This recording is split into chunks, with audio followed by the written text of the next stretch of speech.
Gente querida do Terror Nadina, sou o Romário Filho e acredito que seja conversando que a gente se entenda. Conversemos então.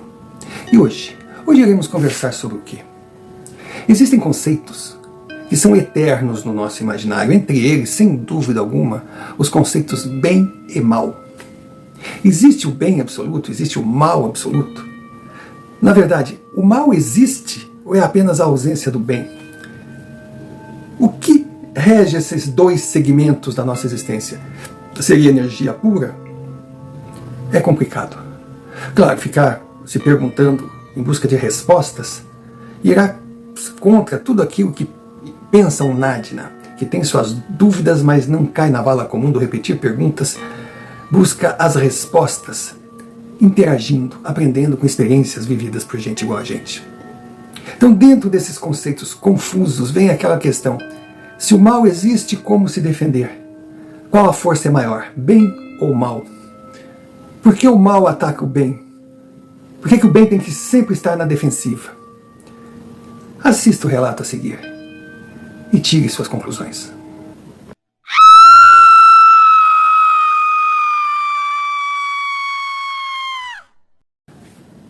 Senhor Romário, eu sou a Natália.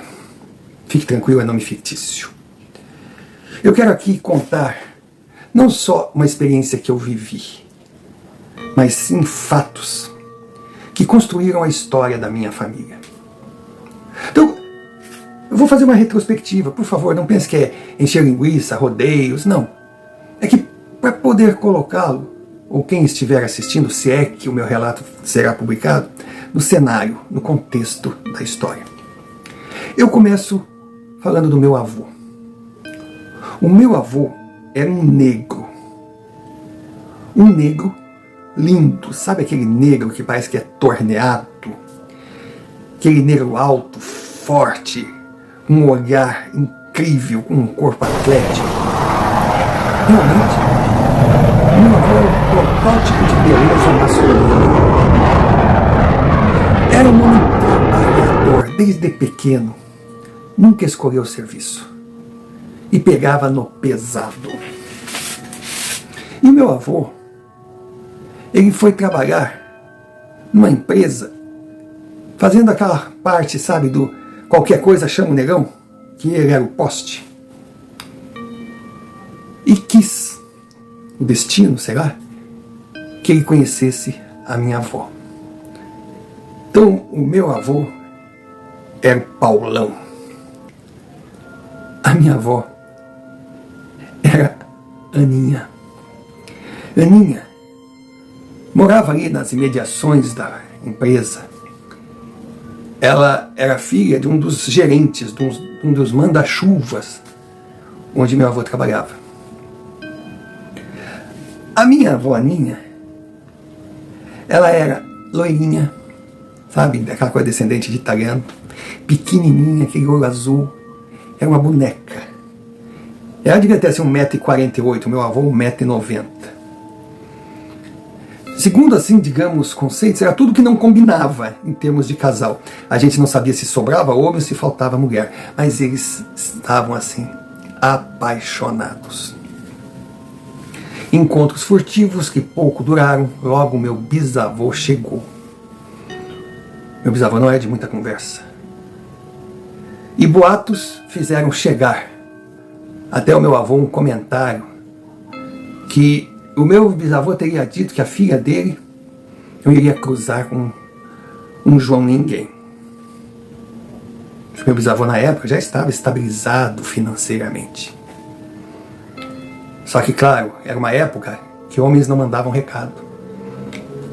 E meu avô foi bater na porta do pai da mulher que ele amava. Meu bisavô atendeu: pois não? Eu queria ter um minuto de prosa com o senhor.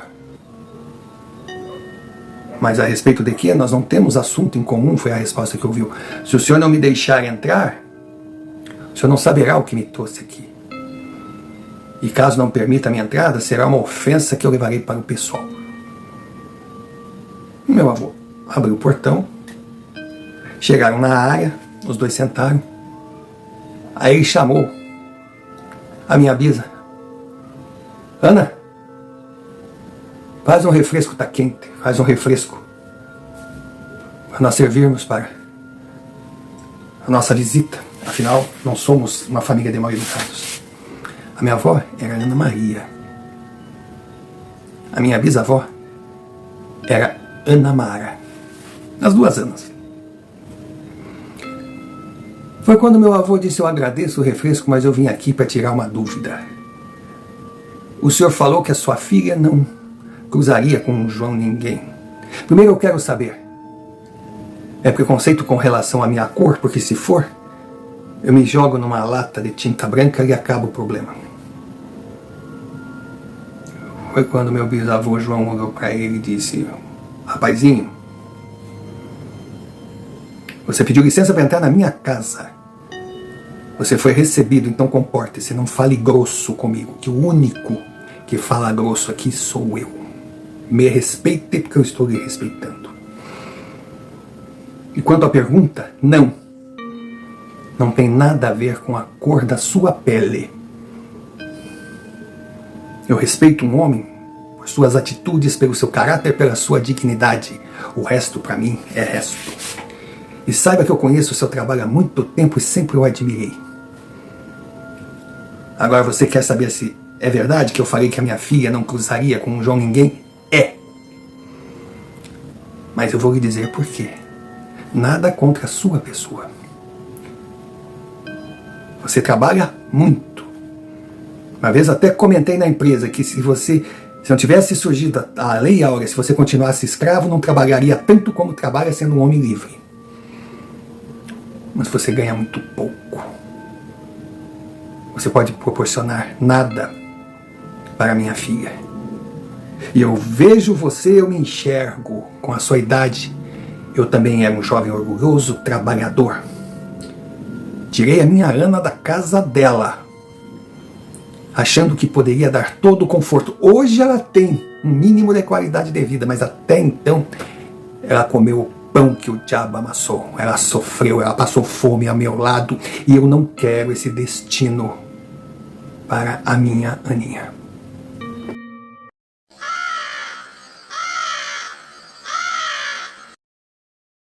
Pausa para um pedido, necessária por ser muito importante para o canal.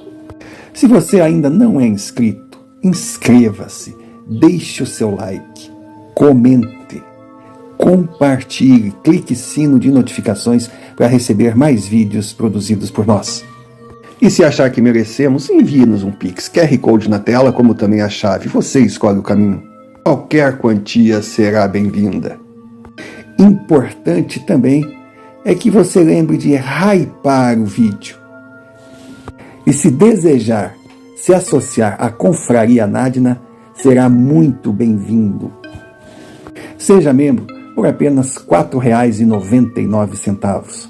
Em troca nós não temos muito a oferecer, mas já existe uma grade de vídeos extras exclusivos para os membros. E é claro que não podemos deixar de agradecer sempre aqueles que enviam os seus relatos via e-mail, o e-mail que está aqui na tela.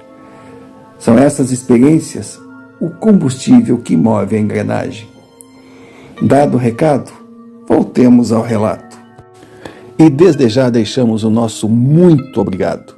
Muito obrigado por estar aqui, por ser um Nadina, pois você é a razão do canal existir.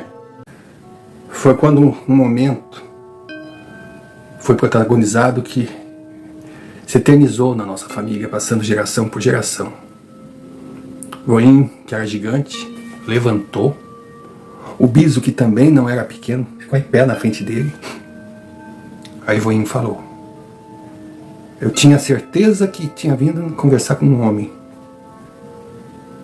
E agora o senhor confirmou a minha certeza.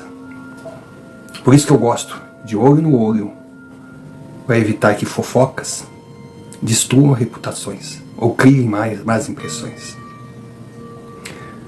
Eu sabia que o senhor não queria que eu cortejasse sua filha, mas hoje eu posso lhe dizer: o senhor tem um bom motivo e eu faria o mesmo se a Aninha fosse minha filha.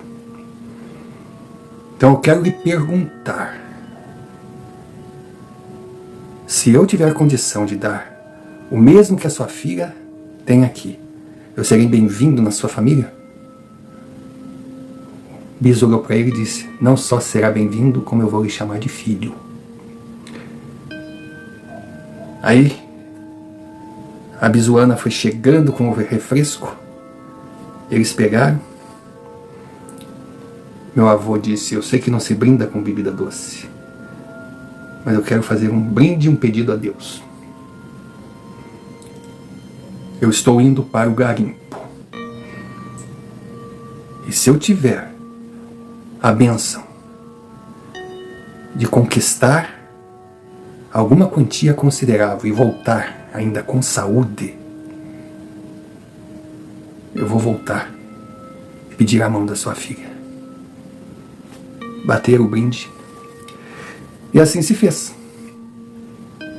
Meu avô se jogou no garimpo. As histórias que eu ouvi foram assim, as mais dramáticas, fantásticas, sofridas. Eu poderia ficar horas aqui, mas não é o objetivo do relato. Bom, só malária ele pegou 6. Em alguns conflitos, na faca, na mão, ele teve algumas atitudes que não gostaria de ter. Mas era ele ou os agressores. Foram 4 anos de garimpo. E ele voltou. Voltou não tão jovem, não tão forte, não tão bonito, com o corpo judiado, envelhecido, mas com ouro suficiente para construir a sua casa, o seu sítio, casar com vó Aninha e se tornar o filho que o meu Biso não teve. O Biso, antes de morrer, tinha vários filhos para chamar, pois ele chamou o voinho para pedir que o voinho tomasse conta da sua Ana, porque ele, naquele momento, era o único homem que ele podia confiar. O casamento aconteceu, ele mudou para o seu sítio com vó Aninha, trabalhou muito, fez melhorias na propriedade essa que garantia a sua subsistência. Ali ele plantou, aí ele fez criações, ali ele tinha leite, ele tinha ovos, e ele tinha seus hortifrutis, ele tinha suas galinhas, que era suficiente para alimentar a sua família e o excedente até vender e ganhar algum dinheiro. Após a morte do Biso, a propriedade dele ficou para os filhos. O vô não quis nada. E a Bisuana foi morar com ele. E aí o tempo passou. Nasceu minha mãe. Nasceram meus 2 tios. Minha mãe se fez mocinha. Conheceu meu pai. Casaram. E tudo ali no sítio. Porque meu pai, quando conheceu minha mãe, era o que sempre foi, caminhoneiro. Então ele conquistou o respeito do meu avô. Eles se davam muito bem. E o meu avô pediu para ele que fosse morar no sítio. Porque ele era um homem que vivia na estrada. E ali morar no sítio não era nenhuma humilhação, não quer dizer que ele dependia do sogro, não. Ele teria a casa dele independente, minha mãe teria segurança, meus irmãos e eu também. Teria uma convivência em família. E o meu pai aceitou. Então meu pai passava semanas, meses na estrada.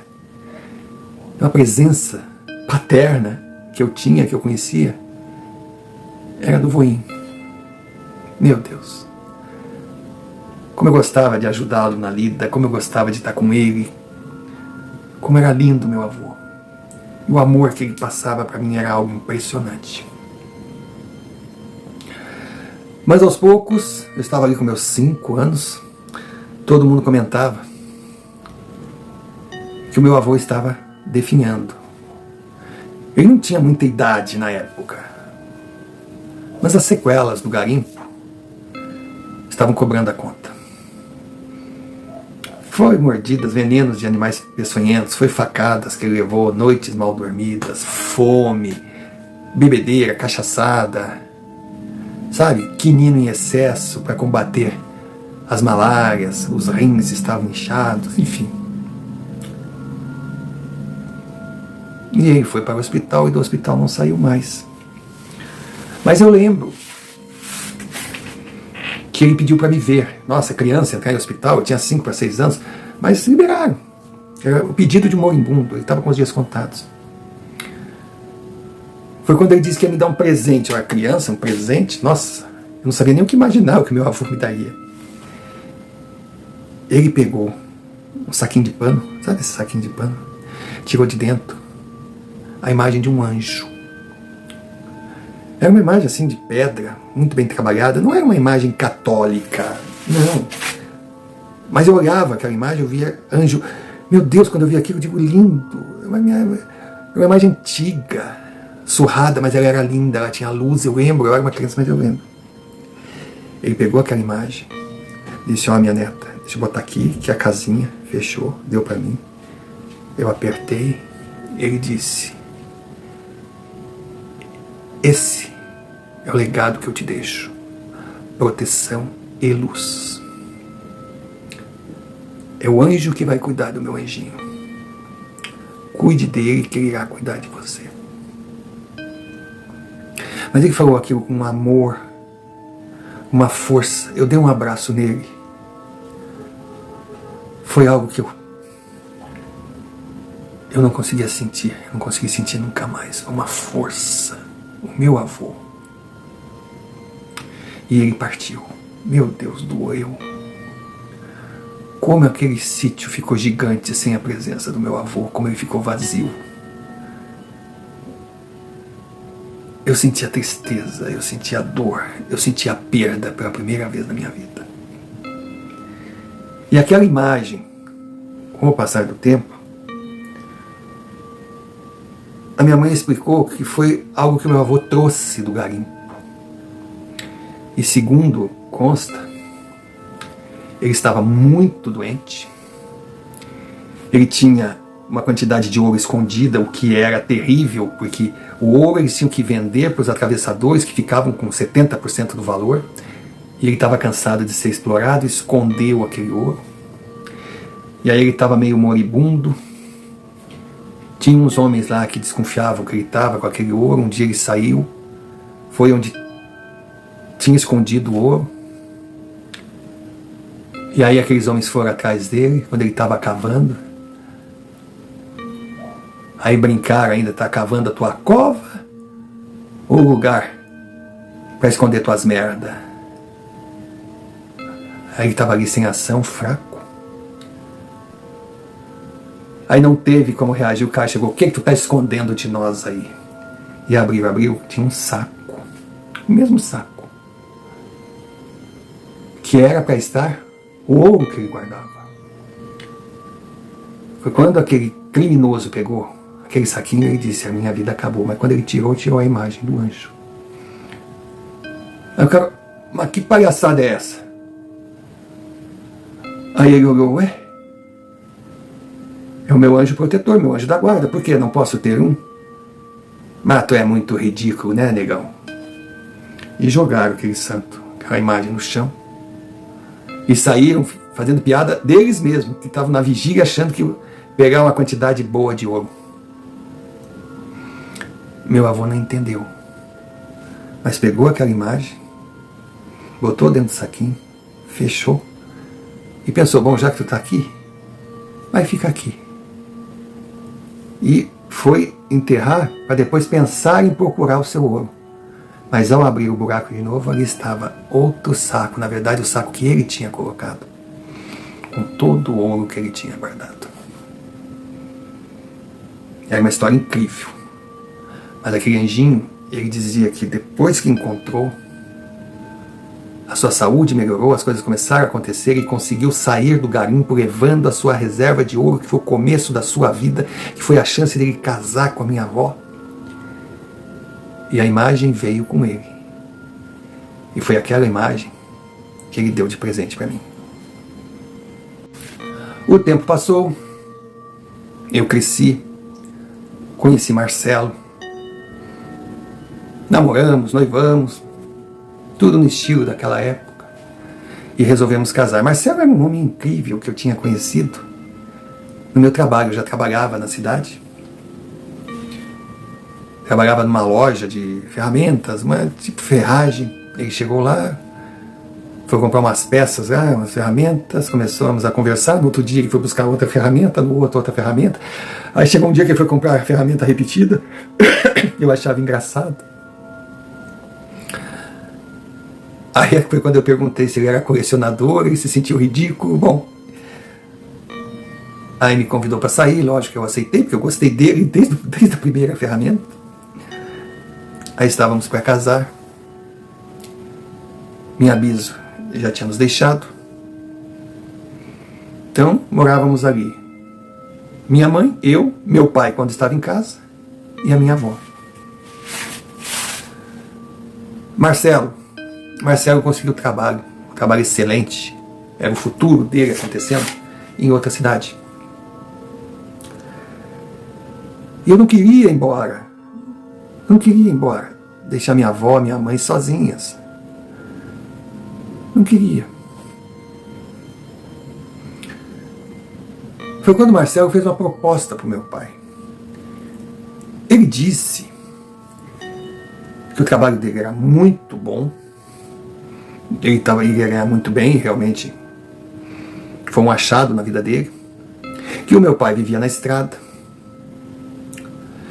E que ele não queria me separar da minha mãe e da minha avó. Então a proposta foi a seguinte, essa proposta foi feita para a avó. Ela alugaria o sítio, arrendaria o sítio continuaria sendo dela. Ganharia um bom dinheiro. Só que nós mudaríamos para a cidade onde Marcelo foi transferido. Que ele disse que tinha uma casa muito boa num aluguel baratíssimo. Então para o meu pai tanto fazia quando terminasse a viagem, ir para a nossa cidadezinha de interior de sempre, ou ir para a cidade grande. E eu ficaria com o meu marido, com a minha mãe e com a minha avó. Olha, sem dúvida, quando nós conhecemos a casa que Marcelo tinha arrumado, a casa era incrível, num bairro retirado, mas um bairro muito bonito, com belas residências, sabe? Tipo aquele condomínio. E um aluguel muito bom. E aí foi feito. E nós mudamos para aquela casa. Só que, quando chegamos com a mudança, lógico, a mudança foi no caminhão do meu pai, que era uma carreta enorme. Botamos todos os móveis lá, fomos para lá. O corretor estava lá. Agora já começou a chamar a atenção que a vizinhança toda não apareceu um para olhar a nossa chegada.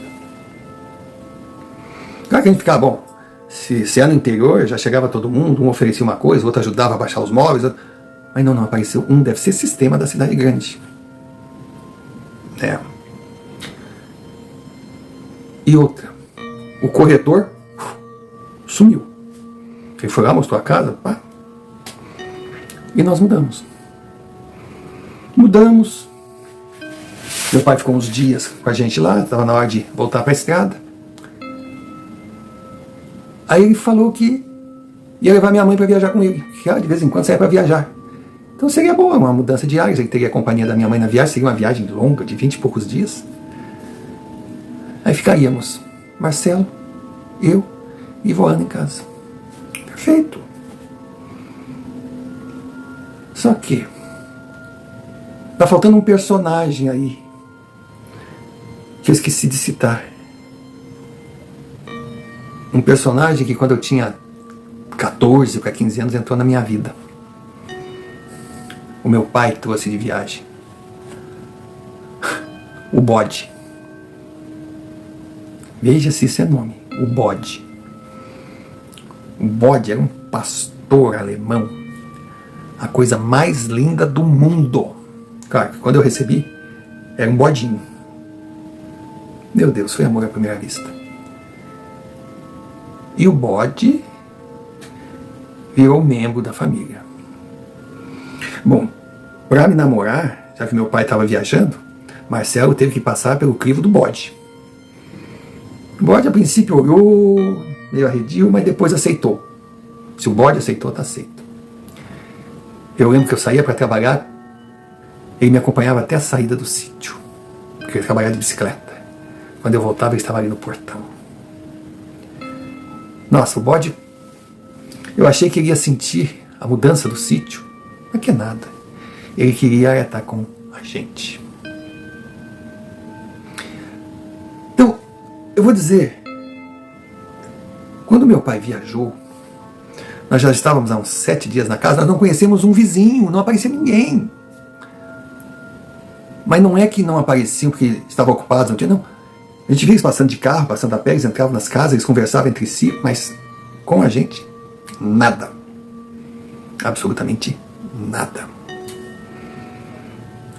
Era muito estranho. E o mais engraçado foi a primeira noite que nós ficamos sozinhos lá, que o bode, ele não latia, ele uivava. Ele uivava.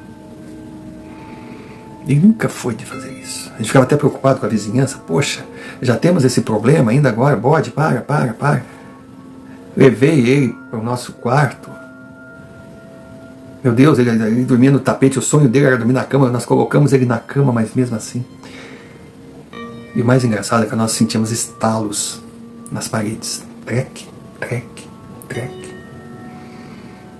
Era horrível. Era horrível. O bode não tinha sossego. Aí numa determinada noite, eu acordei com umas luzes brilhando, uma coisa estranha, mas não tinha luz nenhuma, estava tudo apagado, era uma noite escura, era inverno. Marcelo não estava do meu lado. Aí eu ouvi gritos. Mas eu ouvi ofensas, sua velha, infeliz, desgraçada. Olha, essa palavra é horrível. Marcelo nunca disse uma palavra feia, ele foi dizer logo essa. E poxa, ele estava dizendo isso para minha avó. Meu Deus, eu amava aquele homem, nunca que ele ia dizer aquilo para minha avó, eu nunca.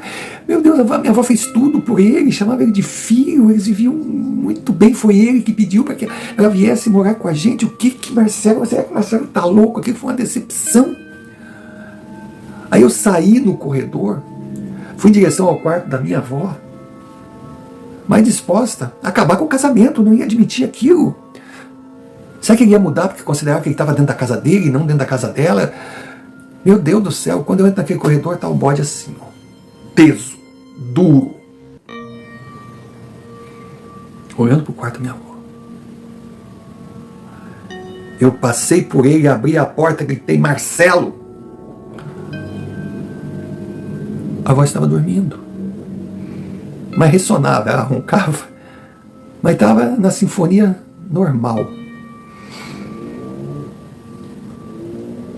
Foi quando, do outro lado, lá na cozinha, eu vi Marcelo.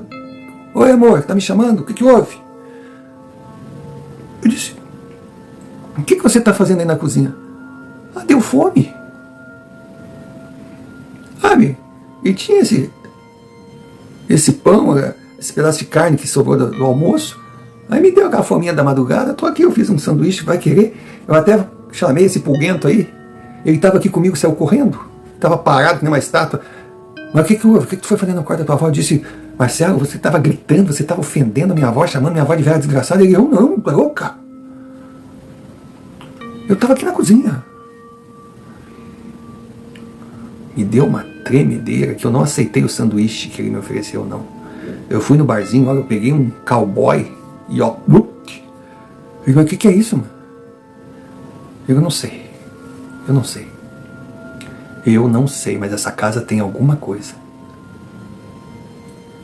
Aí ele disse, você também percebeu? Aí eu, como assim? Não queria comentar para não te assustar, podia ser coisa minha, mas essa casa aqui é estranha. Até o bode tem umas reações que nunca teve. É incrível. E teve uns 4 dias atrás que eu cheguei do trabalho, eu senti um cheiro ruim, vim aqui na cozinha, vi aquelas moscas, uma coisa nojenta, uma coisa, digo, ué, será que esqueceram alguma coisa estragada? Aí eu olhei, de uma espécie de, sabe, a cabeça de um porco, uma coisa assim, podre, eu digo, meu Deus, o que é isso? Aí corri, chamei a avó Ana, viemos nós dois para a cozinha, aqui quando chegamos não tinha nada. Aí eu disse, por que tu não me falou isso? Não queria assustar, tua avó também não queria. Mas nós estamos vendo manifestações aqui toda noite. Olha, aqui menos veio é tu. Mas tem alguma coisa aqui que faz que quer nos expulsar daqui. Aí eu digo, não vai ficar assim. Bem na frente da nossa casa tinha uma muito bonita e coisa. Uma senhora, sabe, elegante, vivia ali cuidando do jardim. Eu atravessei na desculpa de me apresentar. Bom dia, meu, eu assustado. Aí quando me viu chegar, o marido dela desceu assim, pois não, moça? Não, é que eu me apresentei, disse meu nome, que nós mudamos para cá, então estou pensando em me apresentar para os vizinhos, porque a gente pretende morar muito tempo aqui. Um olhou para o outro assim e disse, muito tempo? Tá bom, seja feliz, tá? Muito prazer. Virou, entrou e saiu. Marcelo viu aquilo também, não aceitou como normal. Fomos no corretor.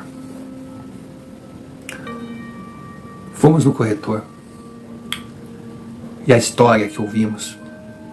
Olha, meu marido chegou no cara assim, pegou ele pelo pescoço, parecia meu pai, meu avô, não pensei que ele tinha esse lado família, não, juntou. Por que tu não nos falou isso antes, seu infeliz? É por isso que esse aluguel estava tão barato.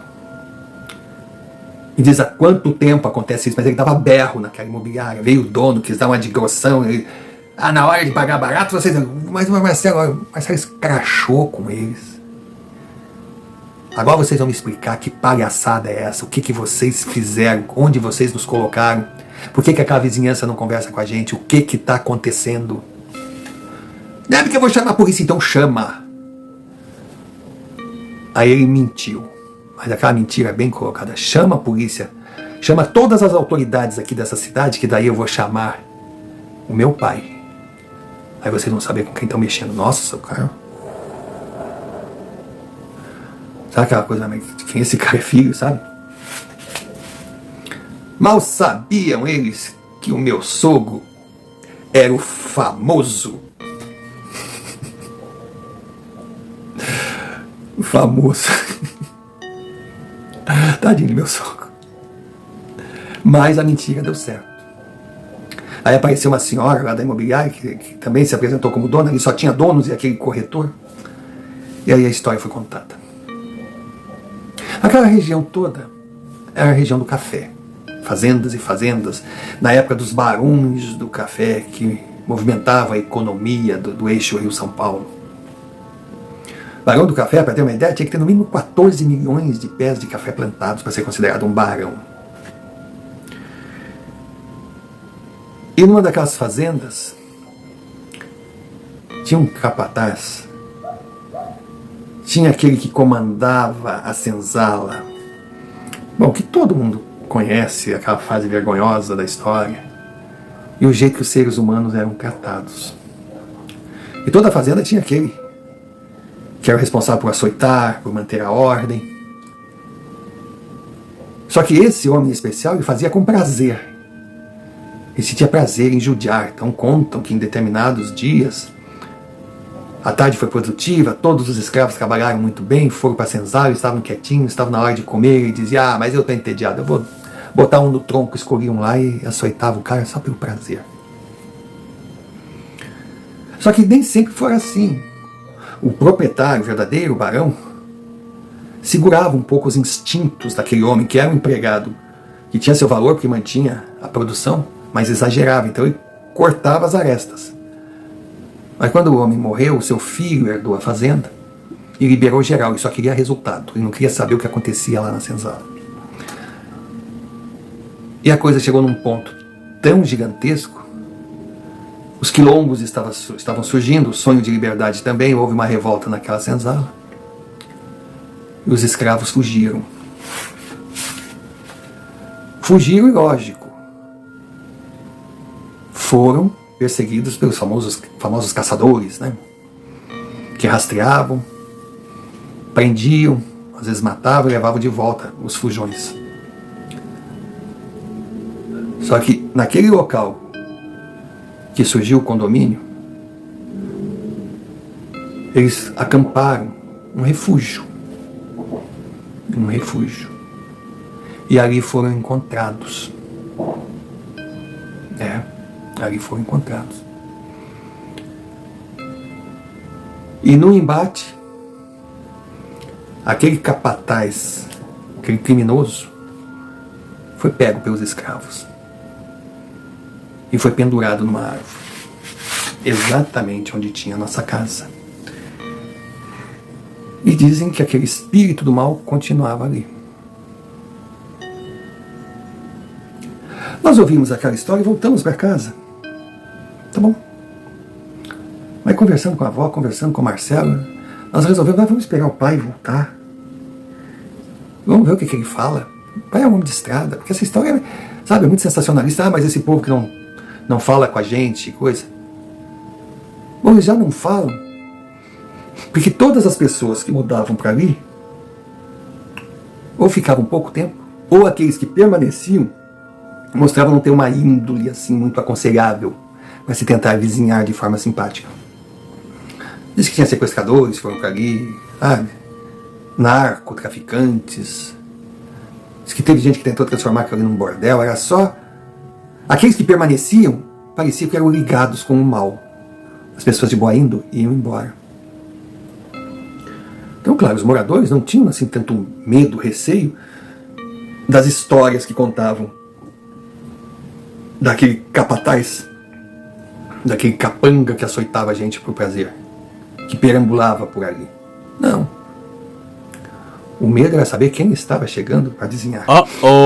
Resolvemos esperar a volta do pai e da mãe para conversarmos. Mas naquela noite, quando chegamos em casa, o telefone tocou, eu fui atender. Era o papai. Eu notei na voz dele que não estava legal. Ele sempre era brincalhão, entendeu? Quando eu atendi o telefone, ele dizia, como é que tá minha gatinha, como é que tá minha carruíra, como é que tá meu passarinho lindo, meu colibri. Falava essas coisas, essas bobagens, que eu amava. Mas a voz dele não estava boa. Eu digo, pai, tá tudo bem? Ele, tá. Eu digo, pai, o que está acontecendo? Ele, eu estava vindo na estrada, a tua mãe estava dormindo, eu vinha devagar, já estava próximo de um posto que planejava encostar, passar a noite, quando de repente eu vi, no meio da estrada, uma figura estranha. Era um homem, um homem com botas, uma roupa de couro, um chapéu estranho, com uma arma, uma espécie de chicote. Eu digo, meu Deus, o que é isso? Mas eu não quis acordar tua mãe. Aí eu puxei a minha arma, tu sabe, eu sempre levo no porta-luva.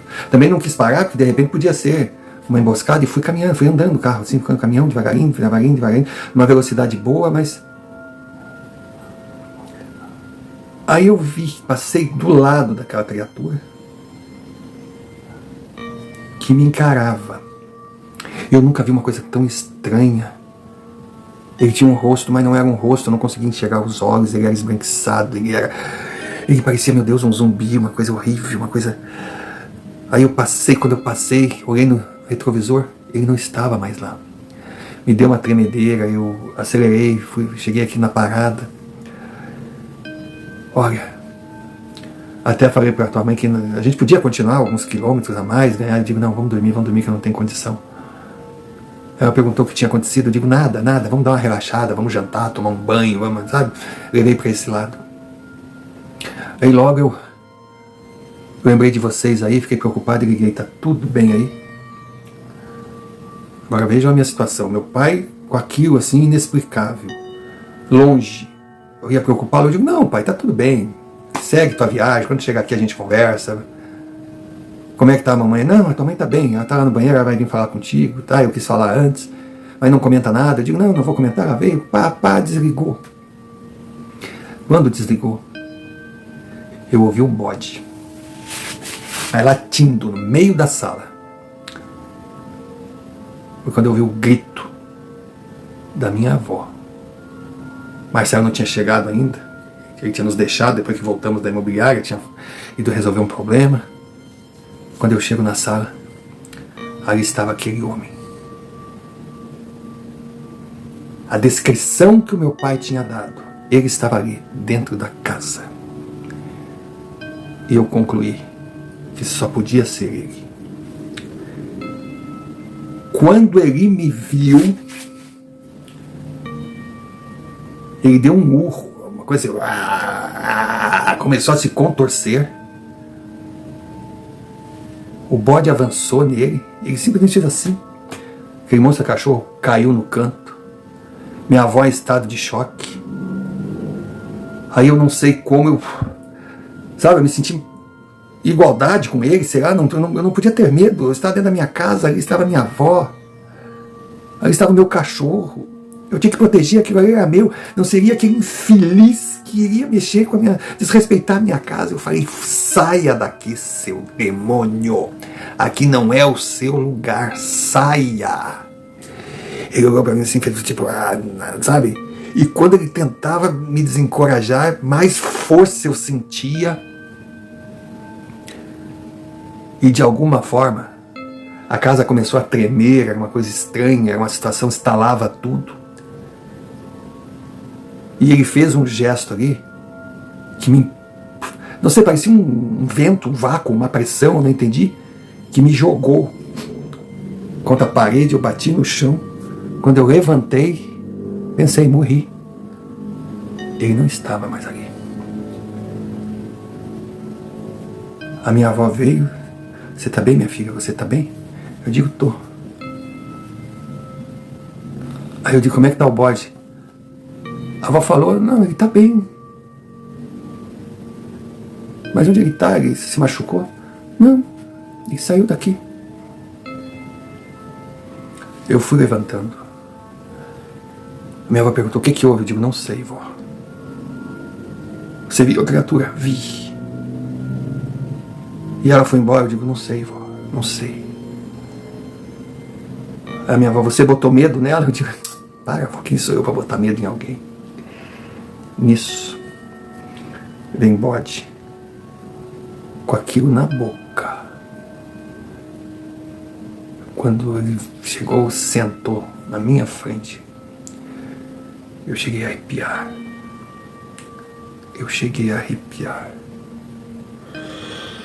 Ele estava com aquele saquinho, com o anjo da guarda do meu avô. Eu peguei aquele saquinho, perguntei, bode, onde tu pegou isso? Como tu sabe onde isso estava? Ele só deitou assim nos meus pés. Quando eu abri aquele saquinho, uma luz surgiu. E eu olhei na minha frente. Estava a figura do meu avô. Aí eu perguntei, vó, a senhora está vendo? Ela disse, vendo o que, minha filha? A senhora não está vendo essa luz aqui? Eu não quis dizer o que é. Não, filha, não estou vendo nada, não. Eu fui caminhando.